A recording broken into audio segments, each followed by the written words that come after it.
ముందే ప్లాన్ వేసుకున్నారు. ఆయన దోసుకొని ఉపయోగపడాలా, గవర్నమెంట్ స్కూల్ బాగుండాలి. అవే కదా మనం కోరుకుంటాం.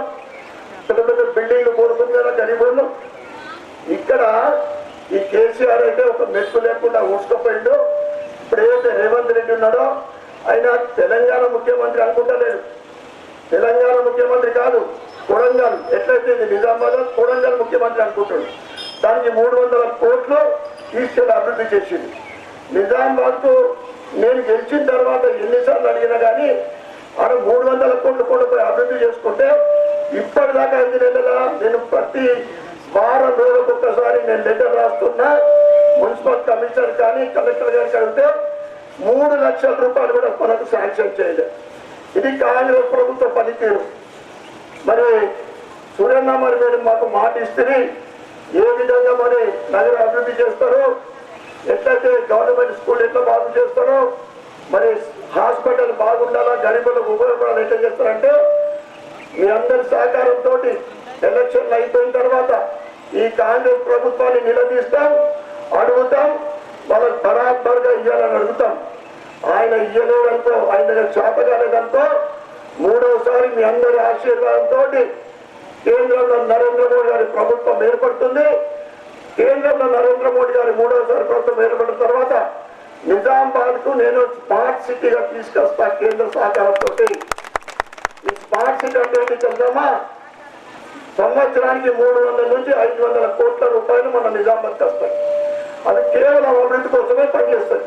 రోడ్డు, డ్రైనేజీలు, పార్కులు, సర్కిళ్ళు, ఐలాండ్స్ సుందరీకరణ కోసమే.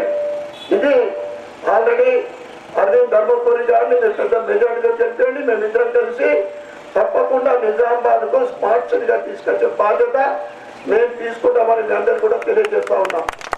ఇక చెప్పిండు ఎస్సీ, ఎస్టీ, బీసీ రిజర్వేషన్ తీసేస్తారని. ఈ కోడిగుడు ఏది కోడిగుడు కాదు, గాడిగుడు మీద మోస్తున్నాడు. మాకు డౌట్ వచ్చింది. మరి ఈ కాంగ్రెస్ గుర్తే మారిపోయినట్లుంది. చేతి గుర్తాని మొన్న దాకా నేను ఇప్పుడేమో గాడిగుడ్డు పెట్టుకుంటున్నాను. మళ్ళా రాజ్యాంగాన్ని రద్దు చేస్తాం. చాలా మంది ఇంటెలెక్చువల్స్ ఉన్నారు, రిటైర్ వాళ్ళు ఉన్నారు. సార్, నరేంద్ర మోడీ గారు రిజర్వేషన్ తీసే వ్యక్తి కాదు, రిజర్వేషన్ పెంచే వ్యక్తి. అగ్రవర్ణాల పేదల కోసము 10% ఈడబ్ల్యూఎస్ ఇచ్చిన మహానుభావుడు. ఎందుకంటే అగ్రవర్ణాలలో కూడా కటిక పేదలు ఉన్నారు, ఒక పూటకు తిండి లేని వాళ్ళు ఉన్నారు. వాళ్ళ పిల్లల కోసం 10% రిజర్వేషన్ ఇచ్చిన మహానుభావుడు నరేంద్ర మోడీ గారు. అదేవిధంగా మనము కాంగ్రెస్ ఓటేసి గెలిపిస్తే ఏం చేస్తారో చెప్పిండు. మన ఆస్తుల మీద కూడా కన్నేసాడు. కాంగ్రెస్ అంటే క్యాన్సర్ కన్నా ప్రమాదం అమ్మ. మన ఇంటికాడికి వస్తే చీపులు పట్టుకొని బలాన్ని పెయింది, లేకుంటే మన ధర్మం కథం పట్టిస్తారు. మన ఏదైతే మోడీ గారు అభివృద్ధి దాని గురించి కూడా అడ్డపడతారు.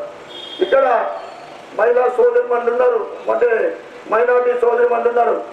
అమ్మ आपको नरेंद्र मोदी जी बहुत बड़ा गिफ्ट दिया, ट्रिपल तलाक रद्द 5 साल पहले, उससे आपने कितना फायदा हो आपको दिल को मालूम है. और इस बार तीसरी बार नरेंद्र मोदी जी आने के बाद एक कॉमन सिविल कोड लगाने का है. कॉमन सिविल कोड बोले तो దేశంలో ఉన్న అందరికీ ఒకటే చట్టం, ప్రతి మగవాడు ఒకటే పెళ్లి చేసుకున్నాను.